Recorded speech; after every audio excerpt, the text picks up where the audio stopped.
back to Racing Through Life. This is a podcast hosted by OpenRace, and OpenRace is a real-time virtual running app striving to connect and motivate runners, as well as help event organizers increase revenue, reach a larger audience, and provide a more interactive virtual race. You can find us in the App Store right now.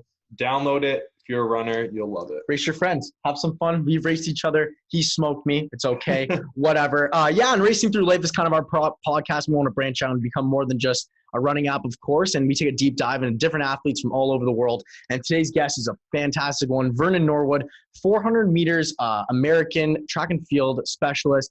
Quite a bit of goals, especially in the relay. Really excited for this episode. And let's bring on Vernon. Let's go. Okay, yeah, what's going on? How are you? What's up? How y'all doing? Vernon.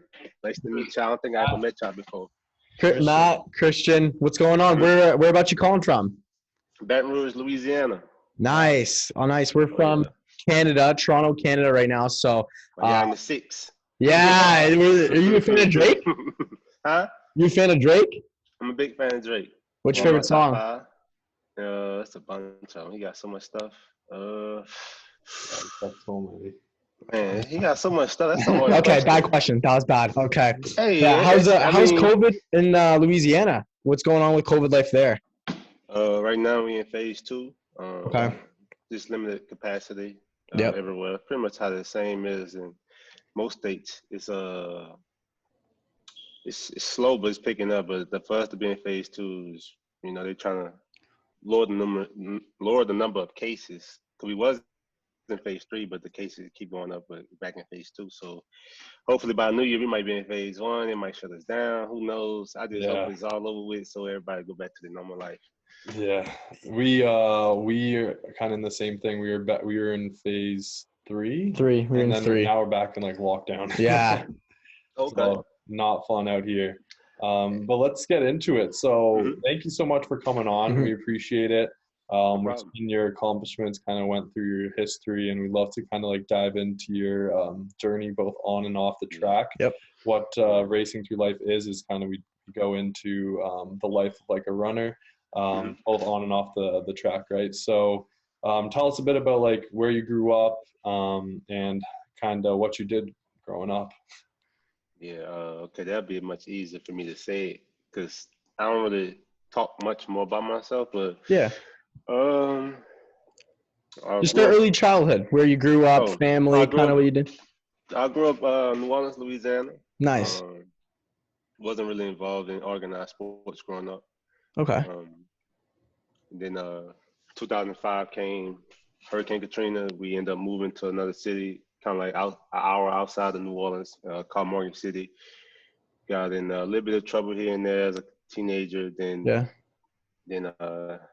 junior year of high school, started doing organized sports, track, of course, and things pretty much took off. And I mean, I did play basketball from my freshman campaign to my senior campaign, but track really was the end game for me as far as taking it to the next level.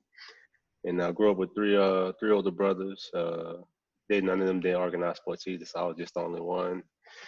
My mom's the only child, so I didn't really have many close siblings growing up as well. I just had like a lot of good friends growing up and stuff like that. And it's pretty much I have a simple, humble life, man. Ain't nothing really special going on with me. No, that's all good. I want to go back to the Hurricane Katrina. How was that? I've never really talked to anyone that went through that. How was that whole experience? It was one of those things cause when I'm from in the South, so we get these hurricanes all the time, and we wasn't sure how it was going to be. And my mom, she was at work at the time, like before they start letting you go home early before it gets too bad. Yeah. And my mom, whenever she says something's gonna get bad, it usually get bad. Usually something that don't get bad don't. Cause we had hurricanes previous before Katrina, so we'd be like, oh, we'll be all right. So we'll lose power for like a day or two. Things get back to normal.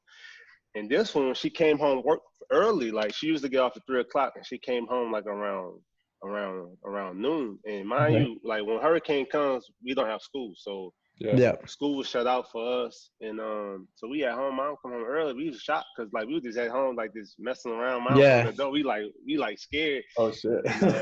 And we was like, what you doing home early? She's like, oh, I think the hurricane gonna get kind of bad. I think we should start trying to evacuate. And my mom, my mom don't run for nothing. She never really like talk about evacuation and stuff like that. So long story short, like we stayed in it for like maybe, you know, we was out of power for like a couple of days, and we see the water kind of rising.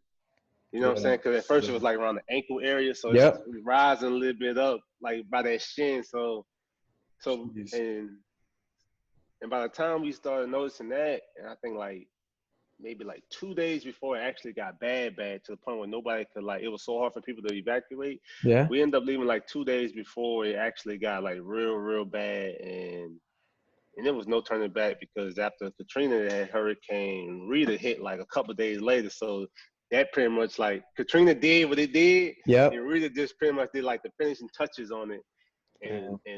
And that was a wrap, man. 2005 was a life-changing thing for me, because I don't know what I'll be doing if Hurricane Katrina. It was like a blessing and a curse, because I lost a lot of friends trying to transition from coming from a big city like New Orleans and go to a smaller city like Morgan City. I didn't have no friends. I hated it there. I didn't want to be there. I didn't want to be there at all. I go to a new school, meet people. Quick question. Weird. Don't want to interrupt. How old were you at the time of it? I was in 7th or 8th grade. So I was probably like 13, 12, okay, 13. So you're just transitioning from like elementary to like freshman year. So that's like a prime. Yeah. I was, so I was from like, I was in middle school. I was starting my 7th or 8th grade camp. All I know, I was in school for 3 days, and they shut us down.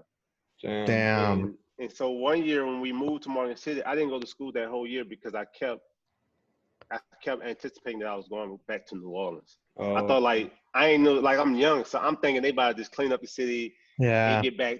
And I realized it was so bad that it took so long for everything to get back to normal, as far as, like, you know, because like so many people's houses and all that mold and all that stuff, like, get knocked down. They tore a lot of stuff down. So I didn't know at the time. I'm just thinking like, oh, I'll be back in New Orleans in no time. And like I told my mom, I said, I hate it here. I do not want to be here. Like, I have no friends here. This city, like, it was like a little small country town. I'm like, I'm not used to this. I'm a city boy. Like, you know what I mean? So going to that, it really like slowed my life down, made me think a lot, really humbled me, and just realized, like, man, I had everything going in New Orleans as far as like this, my friends, just like having a happy life as a kid. And then you get to this other city and you just see a whole bunch of new opportunities that just be blessing in disguise, and you don't even notice until you actually realize it when you look back at it, you know? Yeah. So was that blessing in disguise did you just get into basketball? You probably played basketball growing up with your friends, your boys, of course. Yeah, like we played around in the neighborhood, but like I ain't actually get involved in organized until like my freshman campaign. And, and I just liked the game. Like, I was pretty like athletic on the court, and it was just fun. Like I have a big passion for basketball. Like I tell people all the time, I say, if I ever was a coach, I'll go coach basketball with track. like I like track too, and I'm passionate about it as well. Over the years, I became passionate about it because like about 2012, that was probably like my first time ever watching like the Olympics. Like only track athlete I knew at the time in 2012 was probably like Usain Bolt, of course. Tyson Gay, because he was the fastest American.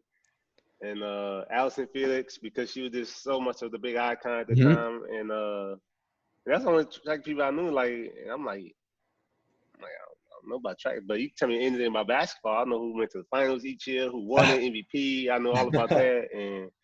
But over the years, I came a lot more passionate with track, and it's been pretty good. But basketball, that's where my heart is at always. But I got a love for both of them, you know. Nice. So did you go to high school then in Morgan City or Morgan? Yep, Morgan City. Went to Morgan City High School. Met some amazing people there, man. I made a lot of good friends. Like that city, I still represent that city to this day. When people ask me where I'm from, I say New Orleans / Morgan City, because that city, man, they showed a lot of love to me, a lot of support. And without me going to Morgan City, I would not be who I am to this day. Like, and why do you think that? Like, what kind of blessings in disguise were there? Was it just like more opportunity, like smaller towns, so you can kind of like shine brighter, kind of thing? Yeah, it was like, so it's a small city. So like when you like become like when you accomplish something, they put it out there. Yeah. So everybody in the city knows it, because it's like, you know, everybody in that small city know each other. Like, so whenever like something big go on, something happen with somebody's success or wise, everyone to see it, and everyone to like congratulate you everywhere you go. Like, oh man, congrats! I saw you in the paper. I saw you did this. So having that recognition and having that support from people, like, man, they don't even know you, but they still rooting for you. That small city have that support, and they just like, it's something that like, man, I can really see myself doing something and going about it, because, you know, I hated it there for so long, and then I end up like loving the city, like just loving how quiet and low key it is, and how far that it took me. So I try my best to do whatever I can to get back to that city as much as I can. Wow. That's like really, that's different for us, because we're just outside Toronto. It's massive. Kind of, we're in Mississauga, which is just like an hour outside Toronto, but it's still like a million people in the city. So what we would do in high school sports, no one's coming up to us in the street and saying like, hey, congrats on the, you know? Big, man. Yeah. So for you, like, that's probably got to be cool. Like being like, so you started running, in junior year. So you're grade 10 and you're probably dominating 400 meters. Or what did you run? Probably everything 100, 200, 400. I ran. I only did like the 4, the 2, some relays here and there. But my primary event was the 4, because nobody wanted to do it. Like, really? I don't know why nobody wanted to do it. So people say the 4 is like, because it's like the sprint. It's still a sprint, right? But it's like long. But long sprint. In high school, it's like nobody want to do that. But let me tell you, but in the state of Louisiana, track is really not like the primary sport. Okay. Like, we more football, baseball, basketball. Yeah. Like those are our 3 top sports. Track, you know, they have it, but it ain't like those big states like Florida where they have those track athletes, in Texas. Like, in California, they breed track and field athletes. You know what I'm saying? Mm-hmm. And so like track here wasn't really that big at the time. Like, it was big, but it wasn't like well known. So nobody really wanted to run the 400. So I said, I guess I'll do it, and I just did it. And I'm talking about, I didn't have no clue how to run it. I was just like running, and I was just beating people. I'm talking about I was running like 49, 48, just beating people like terribly bad. Like I'm dominating them, I'm crushing them. But when I got to the state meet my junior year, I got flushed. Like, I think I ended up getting like 4th or 5th. And I'm like, dang. Like, when I got to state that year, that's when I realized the competition it was totally like unmatched. Cause I went to one district, that was that's a breeze. Went to regionals. But when I got to the state meet, that's when I realized, like, yo, this track stuff is for real. Yeah. Like, the competition, like, this is for real. Like, you go to these local meets, you dominate, but when you get to state, that is the for real deal. And I was like, yo, I really got flushed. That's what I was just about to say. I was about to be like, so you're going from just joining the school and you're dominating your local area, everyone, you're like the superstar, and you're like, okay, this is pretty sick. And then you go to state and it's like, dude, where are these kids coming from? How did they came from? Yeah, but I got flushed, bro. Yeah. Then my senior year, I came back. Only reason why in my senior year, I thought we was going to go to state for basketball, but we ended up getting knocked out in the second round. So that was totally unexpected. So I wasn't supposed to go out for track and I was going to go out, but I was going to come later because I was anticipating that our basketball season was going to go, to state. Yeah. And I was going to be done like around that March area, and I'll go right into the season. So this year, my senior year, we got knocked out of the playoffs, which was so disappointing. I was so mad. And so I had a little bit of time to actually train because I got kicked out of the playoffs so early, so I had time to actually train. And I was just a lot better my senior year, and I was dominating. And when I got to the state meet, ironic story. So I got to the state meet my senior year. It was only 2 guys. Well, it was only me and another guy. We was the top 2 guys in the 400 meters. Everybody was waiting on this race. Like, everybody was like, oh man, we got this kid from Mark City, got this kid from Bro Bridge, named Kavar Holmes. Kid was legit. We get to the state meet, everybody anticipating this race. Everybody watching. I'm talking about, like, we get in the blocks, he take off, boom. I'm like right behind him in lane 4. Man, we get around the turn. I'm talking about, we were just battling it out. He ended up running like 46.3. I ran like 46.6. And it was in high school at the time. It was in like 2011, so this is in high school. So I'm like, yo, this is like crazy. But the thing is, so after the end of the race, I see our times get posted up, and then they immediately took mine off. I'm like, yo, what happened? And then I realized I got disqualified for lane violation. And so that fast time that everybody saw, it was like he ran the fastest time in the country. I had like number 3 at the time. I ran like 46. So nobody got to see that time besides like LSU, because that was the state he was at, and a few local colleges that was there. Like, so nobody really knew about me. I was kind of like under the radar as far as like trying to go to the next level and run track. And at the time, I didn't know I was going to actually go to the next level as far as going to college. And I didn't take the ACT and nothing like that because I didn't know I was going to go to college. Yeah. Like, I was just going to like, oh, go get a job and work my way through an oil field or work plan or something like that. Yep. And LSU, the coaches, they was recruiting me. It's like, well, if you don't take the ACT, this is another opportunity. You could go to junior college and you go there for 2 years. You could come back here, or you could go anywhere you want in the country. It's up to you. I was like, okay, cool. That sounds good. So go to junior college for 2 years. All these schools, they was recruiting me so hard because nobody really knew about me. They like only school that really knew that kept me under the radar was LSU because I was at the state meet. They saw what I could do. And when I was at junior college, I was running pretty well. Like I was dominating in junior college. So everybody was like, these coaches, they kind of recruit me, but my heart was already come back home to Louisiana. Yeah. I went to South Plains College in Texas. So I was out there at South Plains for 2 years. Shout out to Blaine Wiley. He was a great coach there, man. I still talk to this man to this day. He coaching at Alabama now.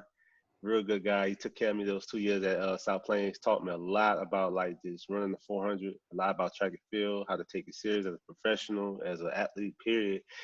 And me being there, and I was able to go back to LSU. So when I got to LSU, and everybody was like, "Man, where does this guy come from? Where did we find you, man? Where did they find you?" Yeah, like all the other schools, that's like, where did this guy come from? Like we knew nothing about him. Like and it was crazy. From that moment I got disqualified, nobody really like knew, like, because it just got washed away. Yeah. So like that time that I ran 46, that was my first time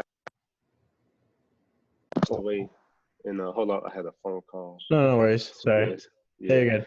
And that time got wiped away, so nobody really knew nothing about me until I got to LSU, and everybody was trying to like put pieces together, like how I came from, and it was crazy, man. It was a crazy story though. That's kind of like a good. Would that be a good thing or a bad thing? Because like your home state, kind of LSU. Did you always like growing up? Like you said, you didn't even expect to go. You didn't have plans on going anywhere. So was LSU when they gave you like kind of an offer and they're like, yeah, come run for us. How was that? Was it relief? Was it excitement? What was kind of going through your mind?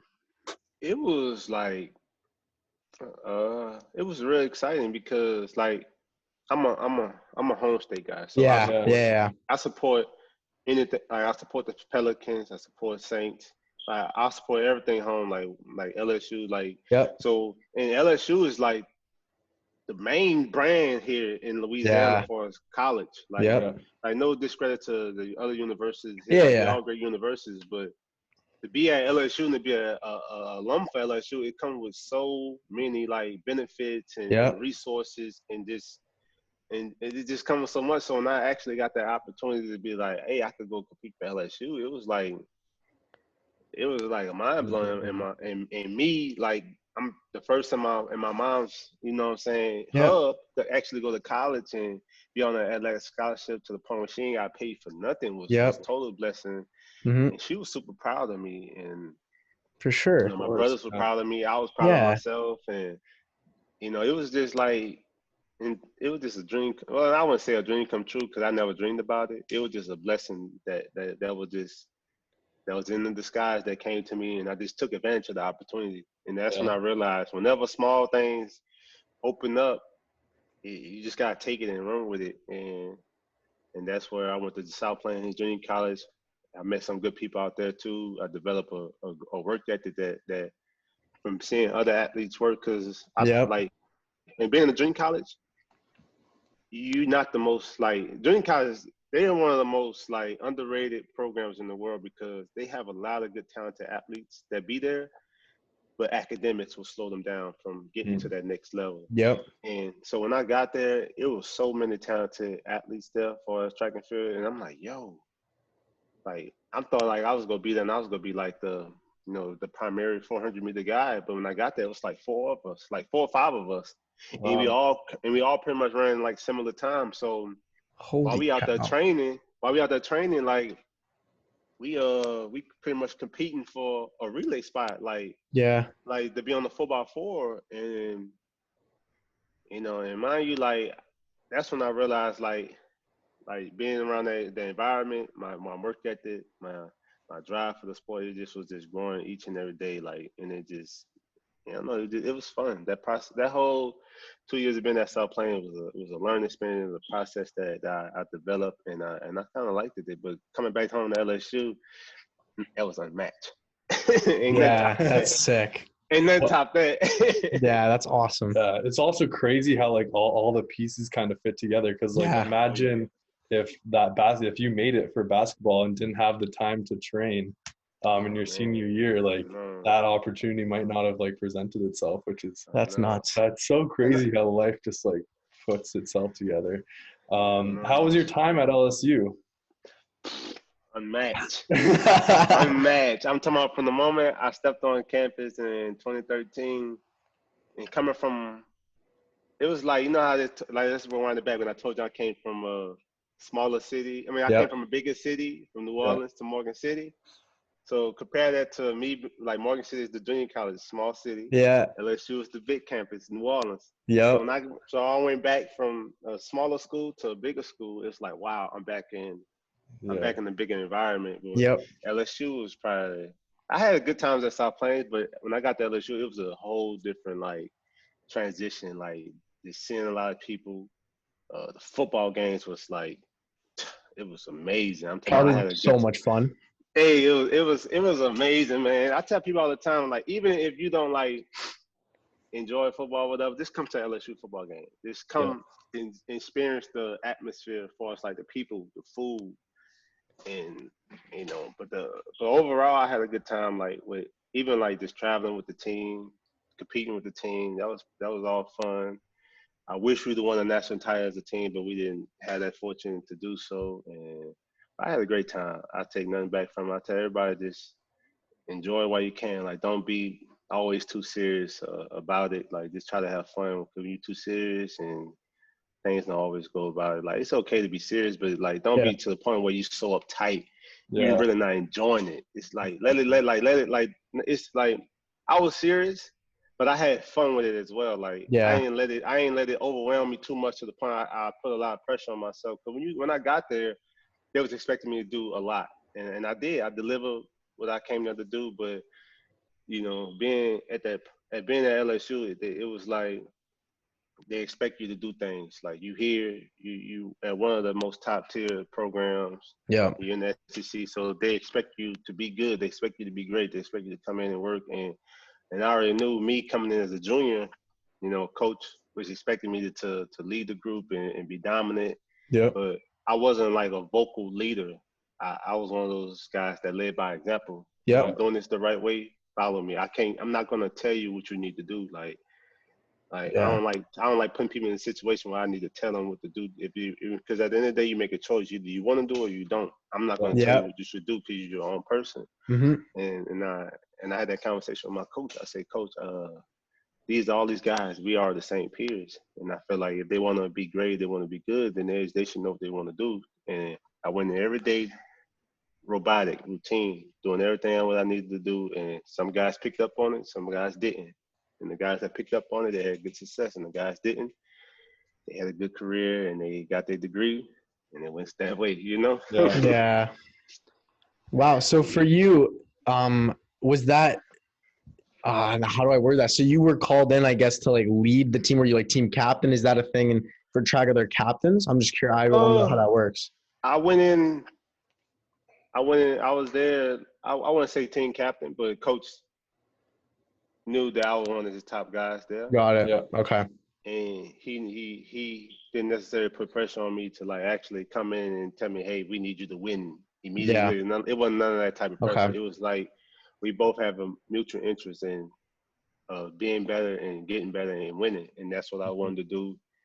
And he knew that how serious I took practice and serious I took, competition and stuff like that. And we have that same, interest of just getting things done when we needed to get done. So, like I said, I led by example. Me coming in every day doing what I got to do. He saw how professional I was. Yep. In college, how I presented myself and carried myself. And, you got freshmen, sophomores, like the younger guys. I said, I came in as a junior. Yeah. So I didn't come in as a freshman. So I didn't have nobody like holding my hand trying to tell me what to do. I came in as a junior. And mind you, so I'm coming to a whole new program. They had guys that was already there. They knew everything. So I'm still learning what I need to do. Yeah. But I'm also doing it like I already been there before as well. Yeah. And I just did what I could. But coach, by me being like one of the top guys there, he leaned on me just to try to help lead by example. And that's what I try to do, lead by example, as in like helping the younger guys like take it more serious. When you're a freshman, you just coming in. Yeah. I get together next year, just having fun, Yeah. And I had my fun my freshman and sophomore year. So I'm coming to junior as a new school.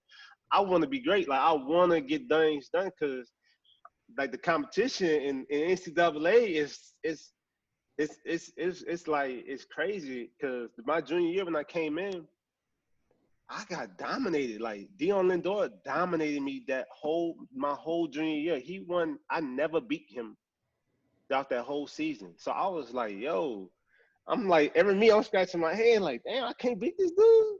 Like he just dominating. Like from SECs to nationals. Like I think he went undefeated my junior year, and I cannot beat him. And like my teammates getting on me like, man, you can't beat Dion. I'm like, and there's nothing I could say. I'm like, man, I'm working. I'm doing what I could do. Like, and then I came back my senior year. I'm like, yo, this can't happen. Yeah. So what happened senior year? Hey, my senior year, I think he beat me one time, he beat me one time. I think it was at SEC. And I just like, damn, I couldn't believe it. Because that whole year I was dominating. I won indoors. Wow. And I was bound to win outdoors, which I did, but I thought I was going. But the thing was, indoors, you don't always meet up in the same heat. So we never was like in that section where we would be like head to head actually. So when I won indoors, I won out of the other section and he was in the next one. So I ran the first section, so they had to beat my time. They didn't do it, so I won like that. With my senior year let's fast forward to senior outdoors, he pulled up. Oh. And so I was like, dang, I never really got like that real rematch with him actually like dominating him like in the full race in the oval. Yeah. Because when we raced my senior national, he pulled up. I was in lane 4, he was in lane 5. So I was kind of going to mirror him the entire way throughout the race. But when he pulled up like the 100 meters in, I looked around like, damn. I said, oh, well. So I just ran my race, stick to my plan. I won. Shook his hand like, man, I feel bad. I hope you get well. And I just left it at that, man. So wait, what do you mean by pulled up? What happened? He pulled up as in like injury. Oh. He pulled up in the race, and I was just like, dang, I really just wanted this. You wanted to actually beat him like in an actual clean race. I beat him. Yeah, he dominated his whole junior year on me when I got there, and I'm like, damn, this NCAA is different. Like, you really got to put the work in. I was going to ask, like, how was the competition kind of changed from, let's just go high school to then the college, and then you're going NCAAs to LSU? Like, how was the competition transition from, like, all three? High school was a joke. Yeah, I was okay. Until I got to state, it was like, okay, you need to do a little bit of something because these people, they fast. Like, when I got to college, from junior college to NCAA, the competition is kind of the same. The only thing different between junior college and Division I, we not really racing in it's different. We're in different peaks. Like our JUCO nationals be in May. Mm-hmm. NCAA nationals be way in like June. So the peaks is a little different.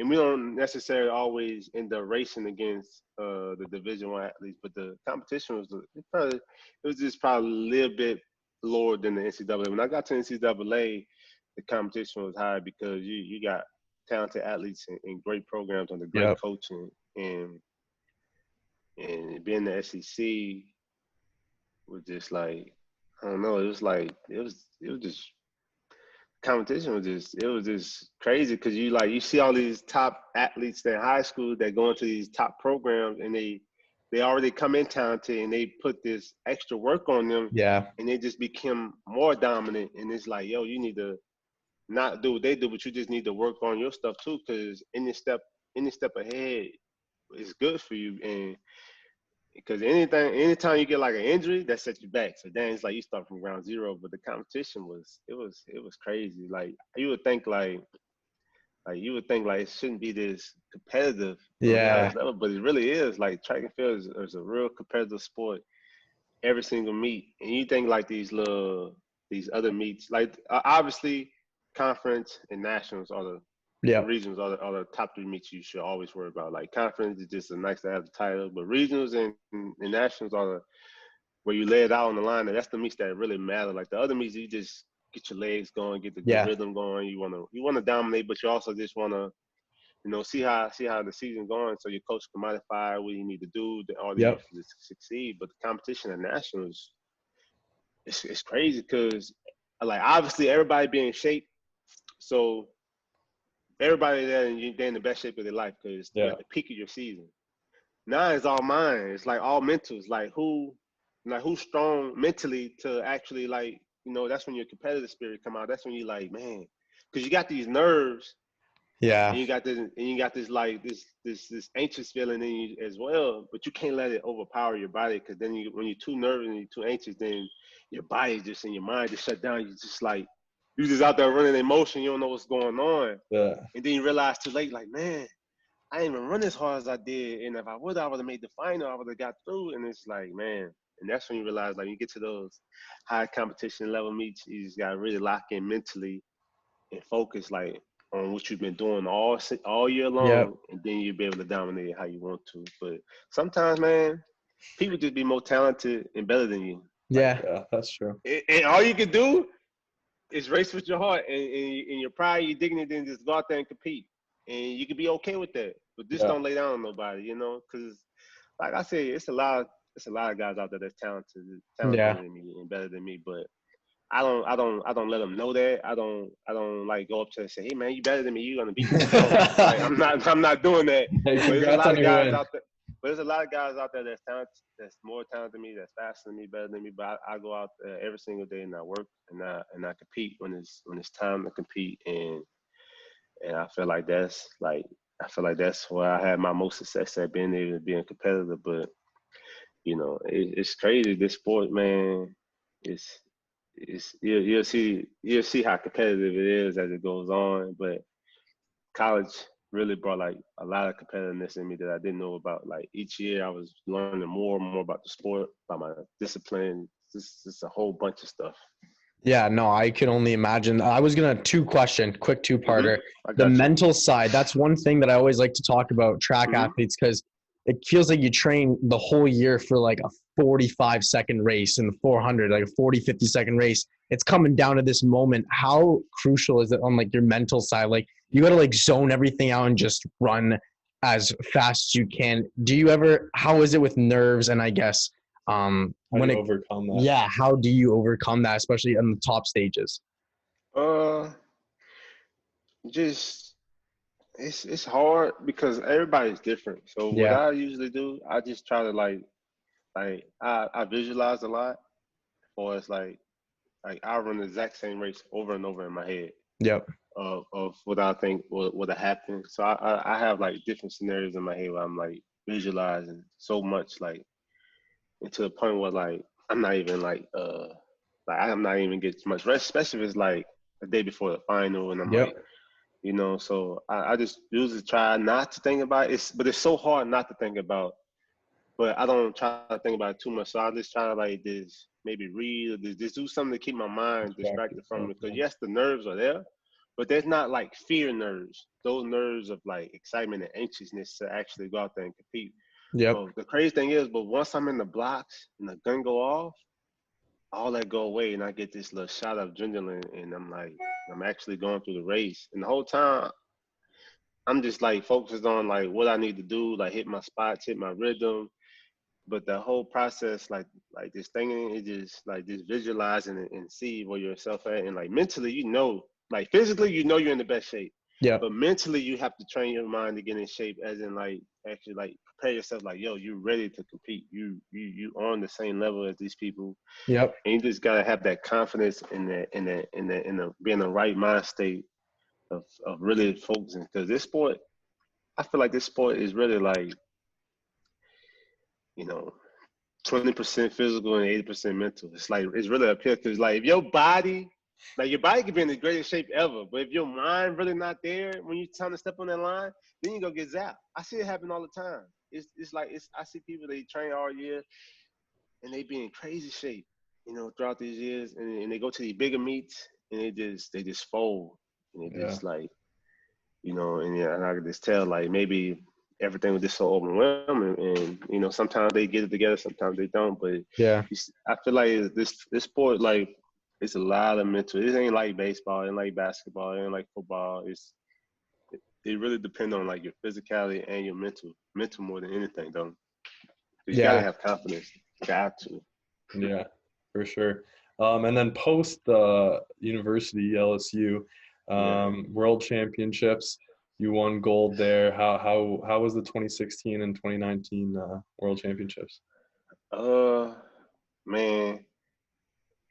And how was it winning gold? Because like your journey was like, you started pretty late, I guess, running. Yeah. Junior year of high school.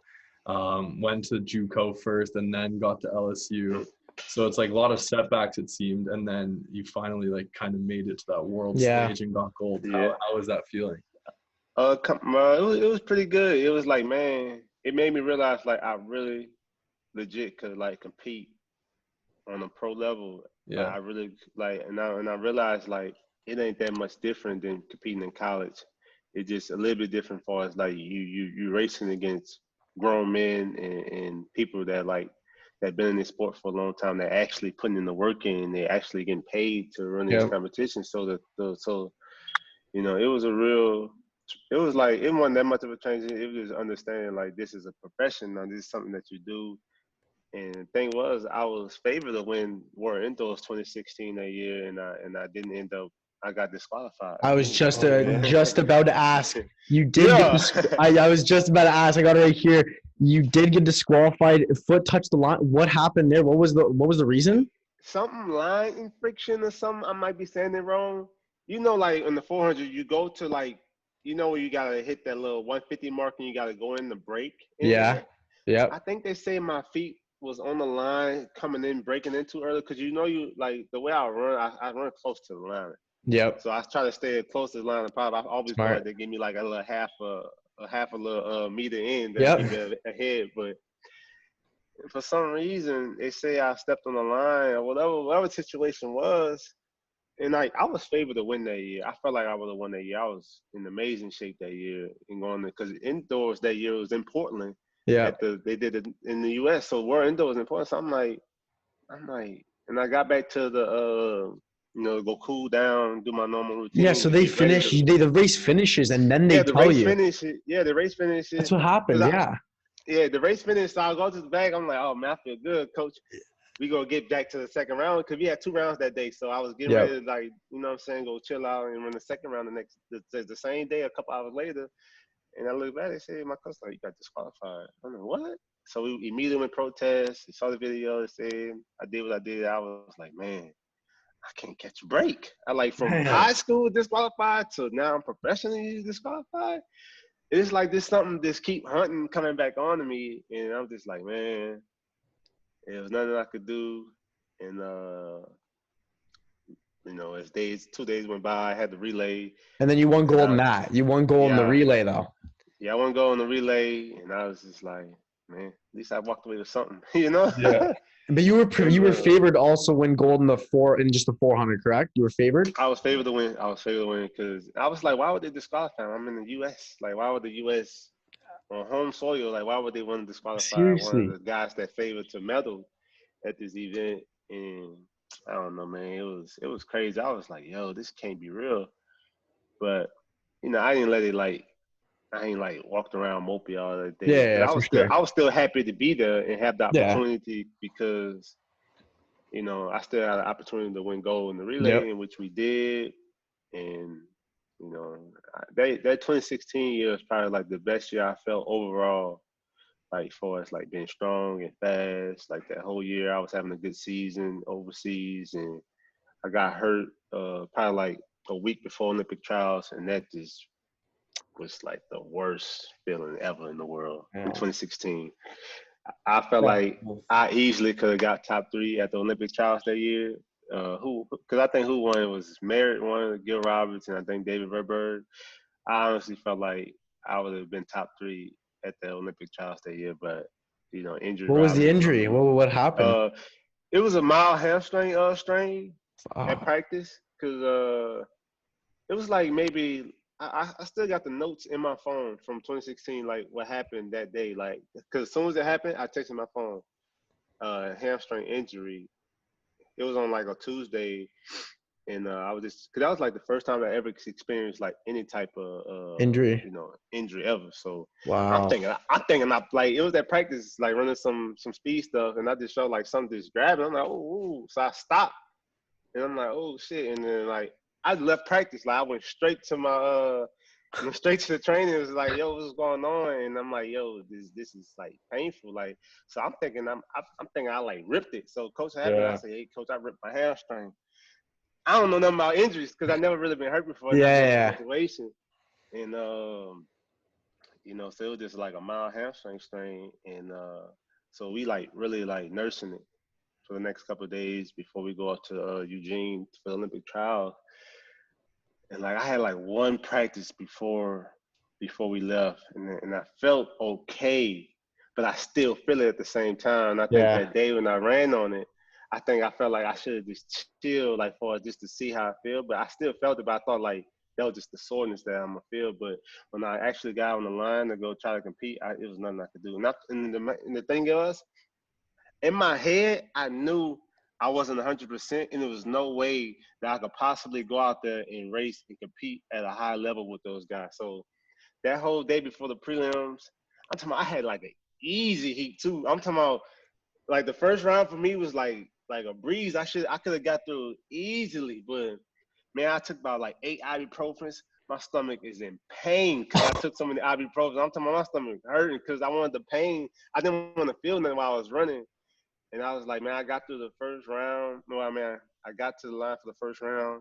I get by the 300-meter mark, and I'm like, yo, I cannot go. I got out all nonchalant, just trying through it. And then I got trying to pick it up. I just couldn't, and I just stopped. And I got the picture to this day. You can see the pain on my face. It's just the pain on my face. You could just see it. I just could not go. And that was one of the biggest things that happened for us, injury-wise, happened in my career. That was the first time I ever experienced and having an injury that really set you back. Yeah. And that was one of the most pivotal moments in my career because that could have been my first Olympic team. Yeah. And so I got robbed on the injury for making Olympic team. And last year I got robbed because of COVID. So yeah, it was. But I didn't let it hold it against me. I was upset. I cried. I did what I did, but. You can only control what you can control. Yeah, you can't control it. From it, so yeah, it is what it was. To bring it back no, go ahead.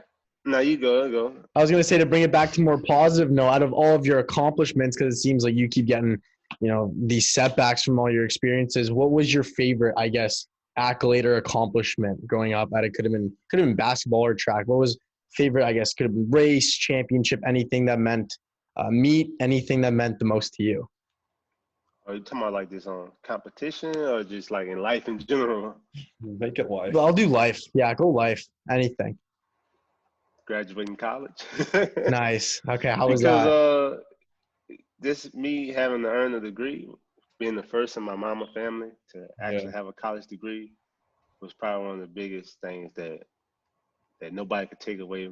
Yep. And it's all cause I said, sports, it take you if you use it the right way, it's a platform you could use. You could do things Yep. with it. But for me, was education, because in my household, education was really a big thing for us. And for me to walk away with a college degree at a big school, probably one of the biggest and the most accomplished thing I ever have. And that's like bigger than me winning nationals and gold medals and all that type of stuff. Like, because honestly, I don't even care that I won those things. Like, yeah, like, I aim to win it and all that stuff, but it ain't to the point where like I put it as like my biggest pedestal on my accomplishment. Like, I feel like graduating and being able to be alive and not in like being able to be alive and stuff like that is probably like the biggest thing, because a lot of friends I grew up with, they didn't make it as far as I did at the age that I'm at. And,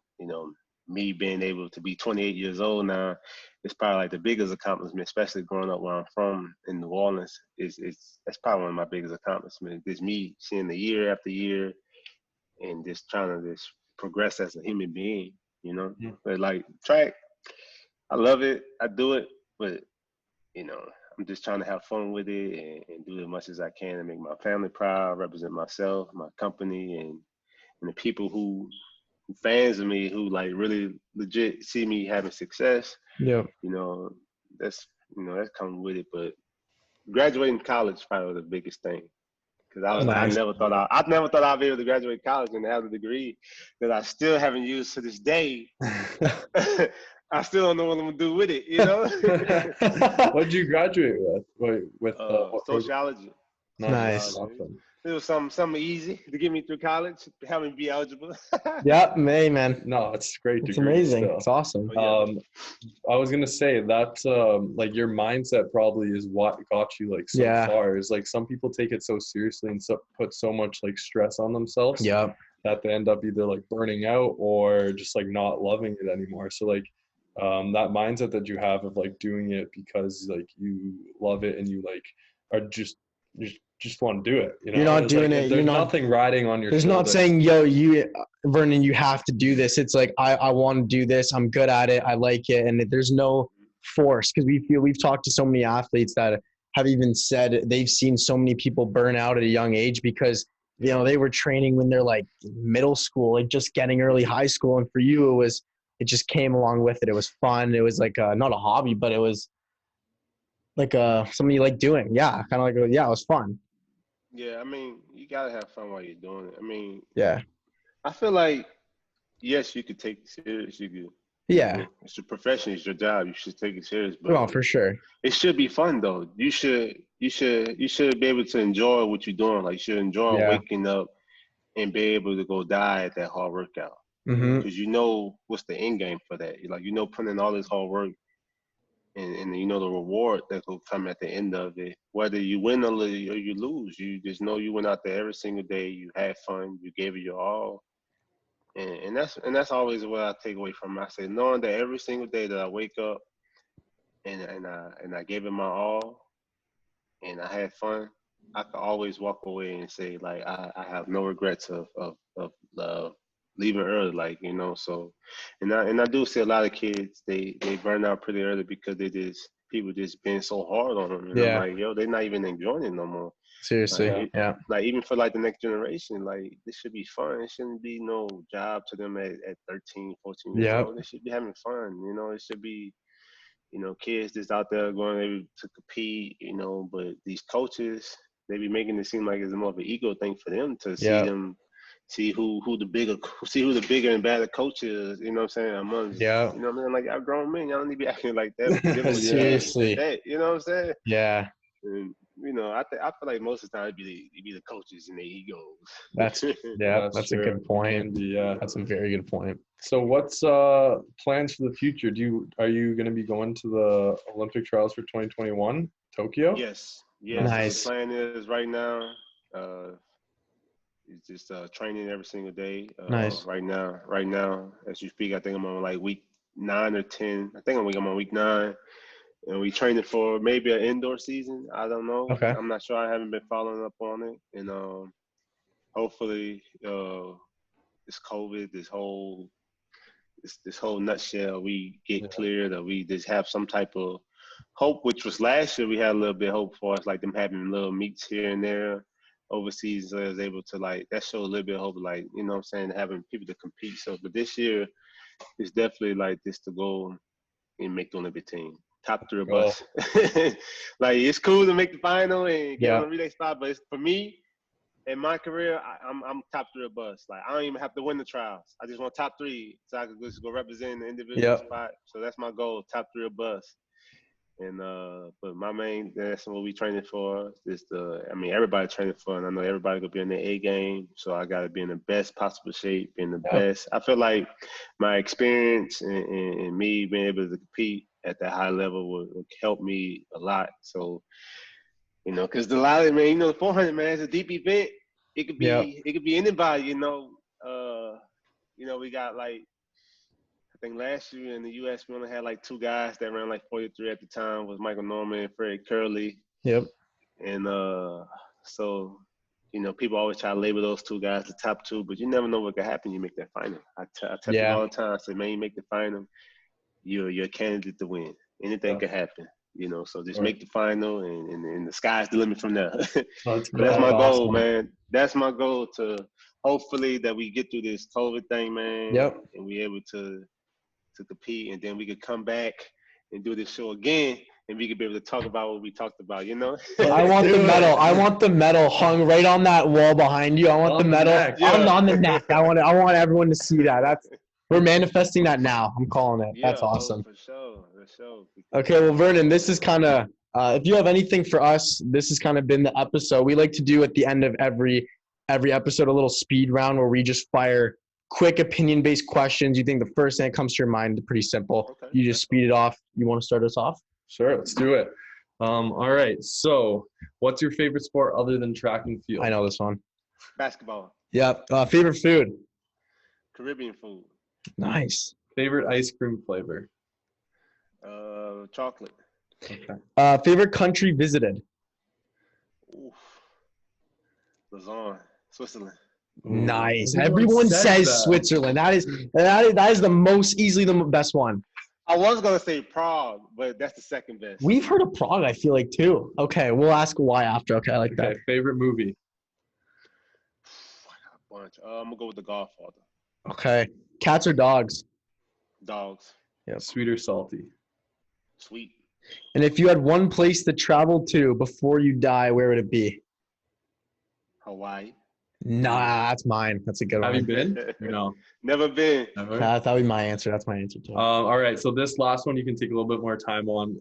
If you could have dinner with one person, dead or alive, who would it be and why? Man, Kobe Bryant. Oh, good answer. That is. We have not. I can't believe no one has said that one. That is. Kobe Bryant. That is such a good answer. The great thing is, I'm a big Kobe fan. I'm a big LA Lakers fan because of Kobe Bryant. Yep. Yeah. It was crazy. I had to even think about that. Day. Yeah. It just hit me when you say they're alive. I'm like, damn. Yeah, that. Kobe Bryant though. That's a great answer. We haven't heard that one. Now that I'm thinking about it, we haven't heard that one. That's a great pick. Answer, yeah. That's awesome. Yeah. Why Switzerland? Yeah. Man, when I first visited there in 2017, it was just amazing. Like, everything was just like, I've been in a couple of places before. When I got there, it just felt like home. And the crazy thing was, I ran really well there. Like, everything there was just going in my Everything was good. Like, it's always good in Switzerland. Every life's good. This is my favorite place to be. I want to come here every single time. And they have probably like the best chocolate too. Yeah. They do. I was like, man, Lausanne the weather was so nice. Like, everything was nice there, man. The women, everything. I was gonna say. I was just about everything. And I was gonna say Prague because Prague. I was gonna say Prague probably like those. Switzerland, Lausanne, and Prague was like my top 2 because Prague, man, I had a good time out there. It was a lot of good stuff out there, a lot of good food. Just that whole little city and that atmosphere was just pretty nice. And I was like, yo, I would definitely come back here. And then when I found out a little bit of history of why that city is like how it is, and then I was like, yo, but I can't say that on camera, though. I can't say it on camera, but I can hit you up later and tell you why, but we, you know. Okay. I'm curious. I am as well. Yeah. Awesome. Yeah, well, thank you so much for your time. That's kind of like the end of the podcast. Time about fast. Yeah, man, this flew.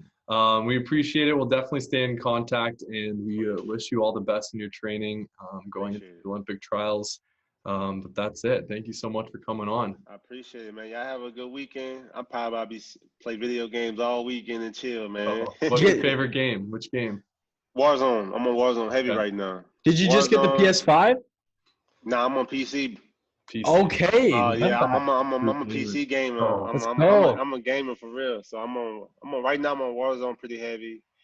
I'm still on Fortnite pretty heavy too, but I'm trying to slowly get away from it because that game is so toxic. But the only reason why I play it so much is because I'm so good at it. But Warzone I've been on pretty heavy though. And I played Among Us a couple times, and like, you know, just other games here and there, like Counter-Strike, those type of games, stuff like that. But yeah, if y'all on Call of Duty, Warzone, whatever those games, hit me up. We can run there all the time because I'm about to go right now as we speak. Beauty. Cool. Sounds good. Awesome. Thank you. Have a great weekend as well, man. You too, man. I appreciate y'all having me too, man. It's fun. You too. Cheers, Vernon. Thanks, bro. Have a good one. Peace.